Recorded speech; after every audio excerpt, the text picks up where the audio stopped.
પ્રહલાદ આપની આંખોની આગળ છે ને અહંકારનો પડદો છે. તમે નફરત કરો છો માટે તમને નહીં દેખાય. જે પ્રેમ કરનાર હોય ને એને બધે દેખાય. હિરણ્યકશ્યપે કીધું તારા ભગવાન આ થાંભલાની અંદર છે.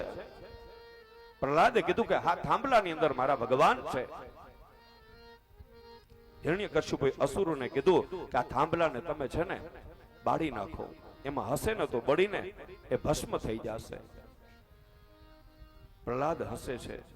પિતાજી આત્માને છે ને અગ્નિ એ બાળી શકતો નથી, તો પરમાત્માને કઈ રીતે એ બાળી શકે? એ થાંભલો સળગાવ્યો, લાલચોળ થયો.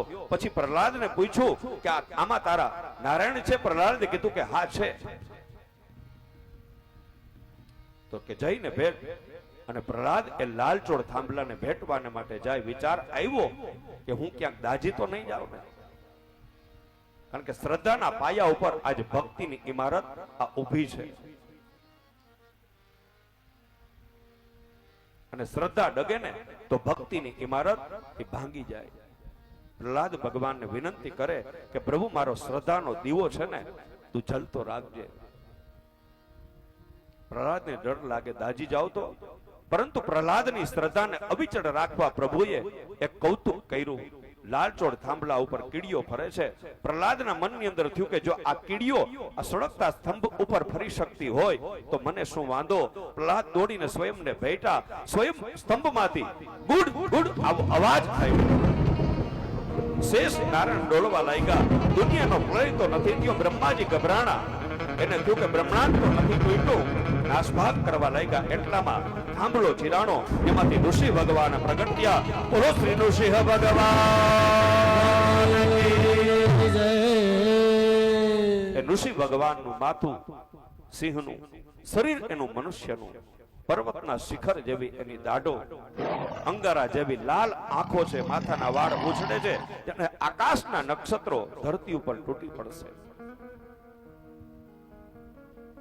હિરણ્યકશ્યપે ઋષિ ભગવાનને જોયા. એ ગભરાઈ ગયો. મનમાં સમજી ગયો આજે મૃત્યુ મારું નક્કી છે. એને વિચાર્યું કે કાયમની જેમ નહીં મરું. તલવાર લઈ ઋષિ ભગવાનને મારવાને માટે દોડ્યો. ભગવાન જેમ બિલાડી ઉપર તરાપ મારી ઉંદરને પકડે, અસુરને પકડી આજ ખોડામાં લીધો. કીધું કે હે દુષ્ટ, હું તને મારીશ. હિરણ્યકશ્યપ કહે કે તમે મને નહીં મારી શકો. મને વરદાન મળ્યું છે. હું દિવસે નહીં મરું, હું રાત્રે નહીં મરું. ઋષિએ કીધું કે અત્યારે કયો સમય છે? થોડુંક મોડું થયું ને એનું કારણ છે કે સાયંકાલનો અત્યારે સમય છે. ઋષિ ભગવાન સાયંકાલે પ્રગટ થયા હતા કે અત્યારે સાયંકાલનો સમય છે. અત્યારે નથી રાત કે નથી દિવસ. હિરણ્યકશ્યપે કીધું કે તમે મને નહીં મારી શકો. મને વરદાન છે. હું ધરતી ઉપર નહીં મરું, હું આકાશમાં નહીં મરું. ભગવાન કીધું કે એટલા માટે તો મેં તને છે ને મારા ખોડામાં લીધો છે. મારો ખોડો એ નથી ધરતી કે નથી આકાશ. તો પણ કીધું કે તમે મને નહીં મારી શકો. હું અસ્ત્રથી નહીં મરું, હું શસ્ત્રથી નહીં મરું. ભગવાને કીધું એટલા માટે તો મારા આ નખથી છે ને હું તને મારવાનો છું. નખ અસ્ત્ર શસ્ત્ર ન કહેવાય. તમે મને નહીં મારી શકો. મને વરદાન છે. હું જળથી નહીં મરું, હું ચેતનથી નહીં મરું. ભગવાને કીધું આ નખ છે ને એ જળ નથી, ચેતન નથી. જળ એટલા માટે નથી કે નખ વધે, એ જળ વસ્તુમાં ફેરફાર થાય નહીં. ચેતન એટલા માટે નથી કે એને કાપીએ ને તો એમાંથી લોહી નીકળતું નથી. કીધું કે તમે મને નહીં મારી શકો. હું મનુષ્યથી નહીં મરું, હું પશુથી પણ નહીં મરું. ભગવાને કીધું એટલા માટે તો મેં ઋષિ, નર અને સિંહ આ બધું મેં મિશ્ર રૂપ લીધું. હું તને મારીશ. ભગવાન જેમ કપડાનો વેપારી જેમ ટાંકાને ચીરીને એમ હિરણ્યકશ્યપના પેટને ચીરી નાખ્યું. લોહીના ફૂંકા ઉડ્યા અને ઋષિ ભગવાન લોહીથી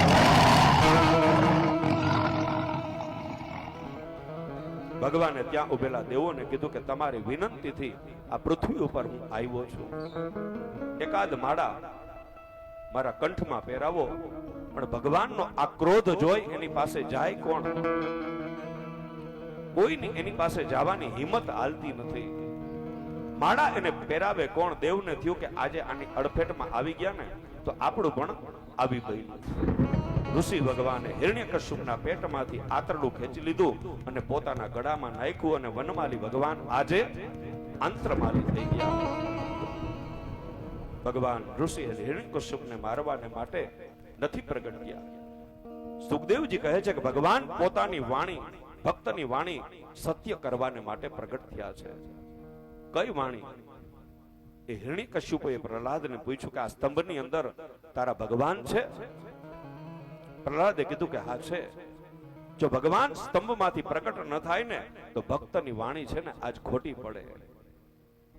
અને ભગવાનને થયું કે હું ખોટો પડું ને તો એમાં કોઈ વાંધો નહીં, પણ મારા ભક્તની વાણી ખોટી પડવી ન જોઈએ. એટલા માટે ભગવાન સ્તંભમાંથી પ્રગટ થયા. બીજું કારણ એ કે ભગવાને થાંભલામાંથી પ્રગટી અને દુનિયાને એવું બતાવ્યું કે હું વૈકુંઠમાં નથી, હું બધી જગ્યાએ છું.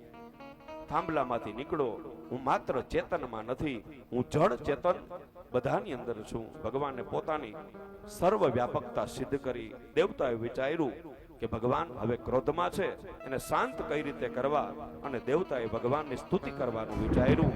અને આપણે પણ અત્યારની કથાને વિરામ આપીએ. જય જયકાર કરી ઋષિ ભગવાન પ્રગટ થયા. બોલો શ્રી દ્વારિકાધીશ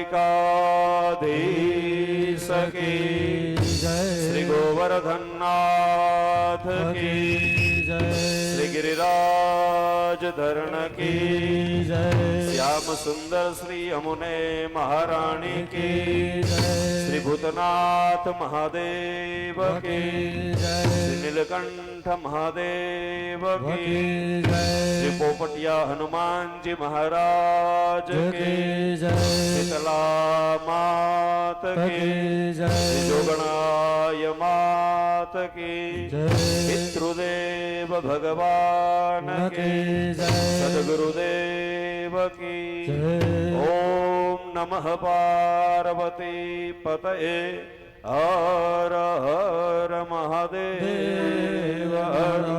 જય જય શ્રી રાધે, જય શ્રી રાધે, જય શ્રી રાધે, જય શ્રી રાધે, જય શ્રી રાધે, જય શ્રી રાધે. બોલો શ્રી વૃંદાવન બિહારી લાલ કી જય. યજમાનો બધા આરતી પૂજા કરવા માટે આવી જાઓ. શાંત નહીં થાય.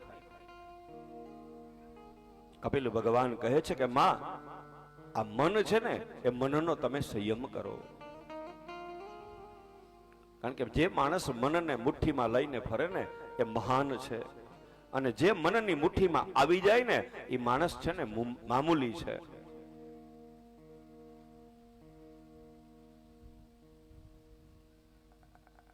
મનનો ભરોસો કરાય નહીં. એટલે જ કીધું કે મન એવ મનુષ્યાણમ કારણમ બંધ મોક્ષણમ. મન છે ને માણસને બંધનમાં નાખે, અને મન માણસને મોક્ષ પણ અપાવે. સત્તા પરથી ભુવાતા અમરાતા આપણા કથા મંડપની અંદર પધારી ચૂક્યા છે. દીકરીઓ સ્વાગત કરવાને માટે જાઓ પુષ્પ લઈ. ગત વર્ષે પણ આપણી કથાની અંદર પધાર્યા હતા.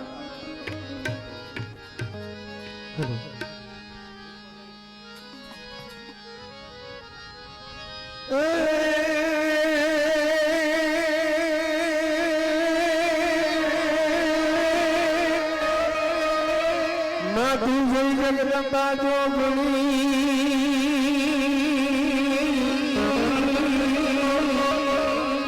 અને મારી જપીએ તિહારો જા, તિહારો જા.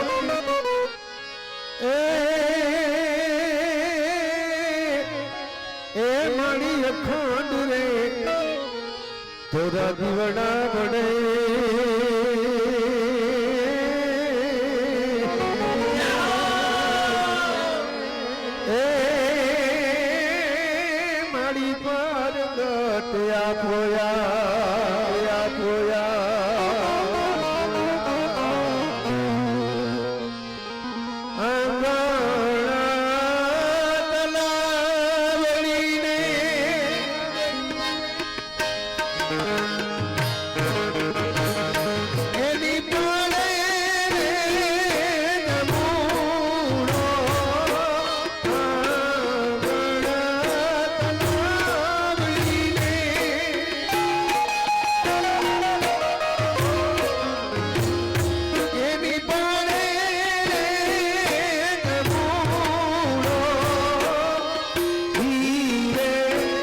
જમુડે મળી મરાઠ કાંઈ તેને જો.